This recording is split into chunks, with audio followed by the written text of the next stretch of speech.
Okay, so one of the questions we get the most is, how do you do a French braid? I've tried, I've failed. It takes a little bit of work, and it's not something that you're probably going to end up getting the first time around.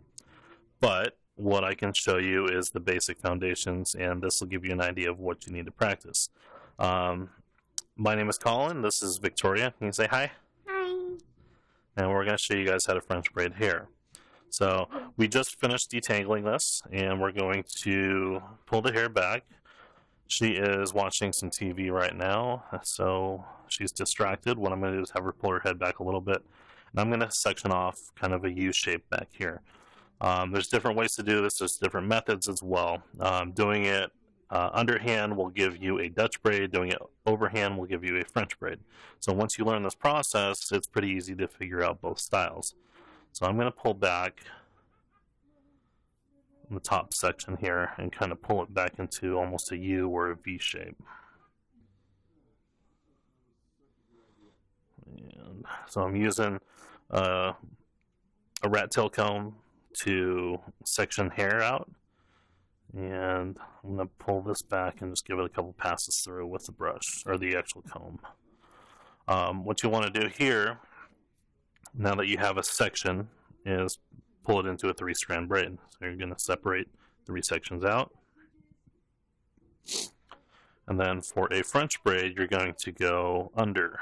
So we're going to go this way, then this way, then this way, and that's the start.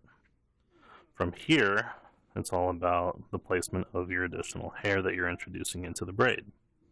So what I'm going to do is I'm going to section from the side and pull kind of like a pizza slice of hair into this braid. And I'm going to add that to the crossover braid. Now I'm going to cross over the next section. And you want to keep it a little tight, that way it doesn't come loose. And do the same thing, get your rat tail comb and take like a pizza slice shape of hair to add. And work it through. So once that goes over, sorry, I've got a comb in my mouth. Over again on the other side.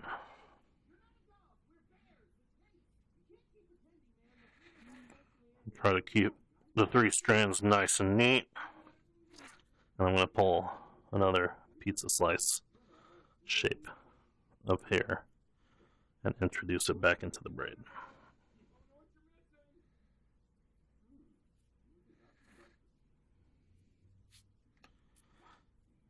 And then cross over.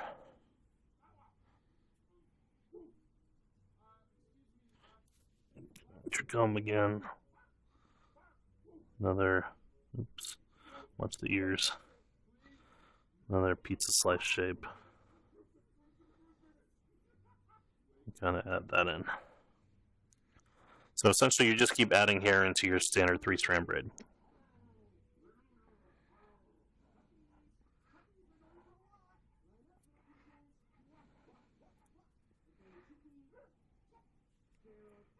Alright.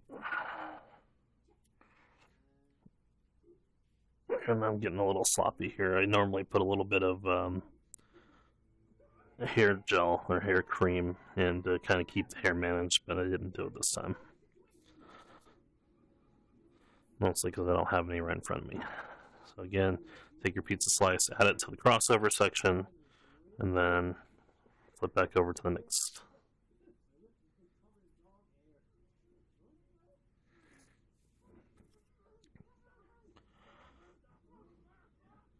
And this is kind of a sloppy braid, unfortunately, but this gives you at least the idea of how to pull it off.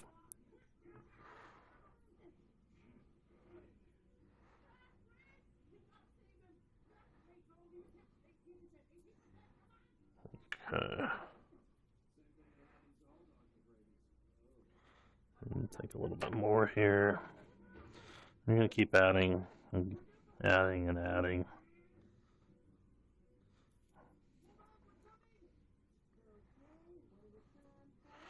Cross it over.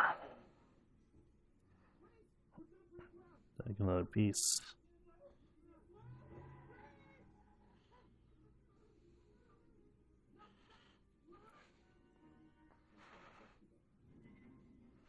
add, cross,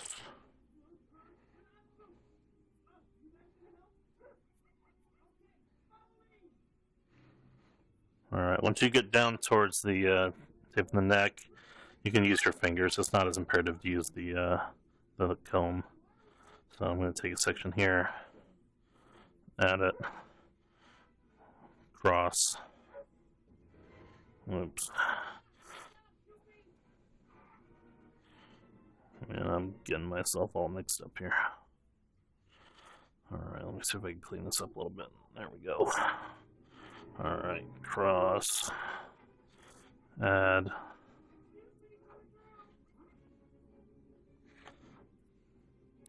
cross,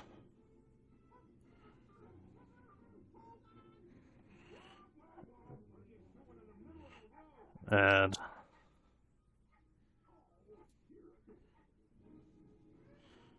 cross,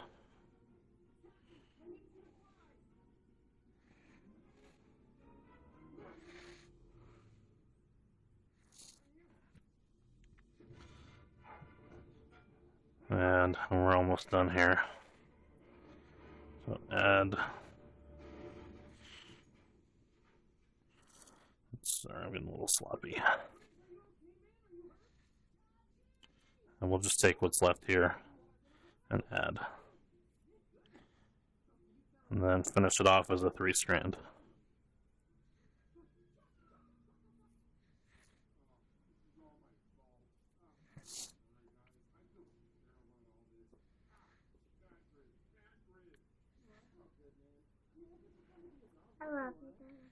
I love you too, sweetie.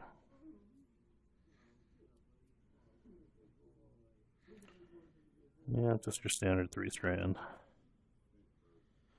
Take one, pass it over the inner, take the outer, pass it over the inner, back to the other side, pass it over the inner, and keep alternating back and forth, pass it over the inner.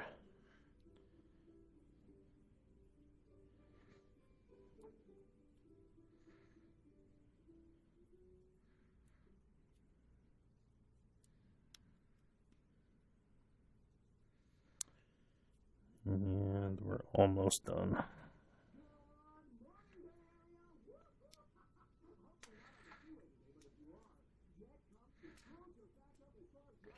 That's about good. Once you kind of have trouble putting the little tiny strands all the way down into the braid, you're pretty much there. So I'm going to hold that here for a sec. I'm going to go to my box here and pull out a band. Go with yellow. Take the band, spread it, and wrap the hair. Like that? Just about.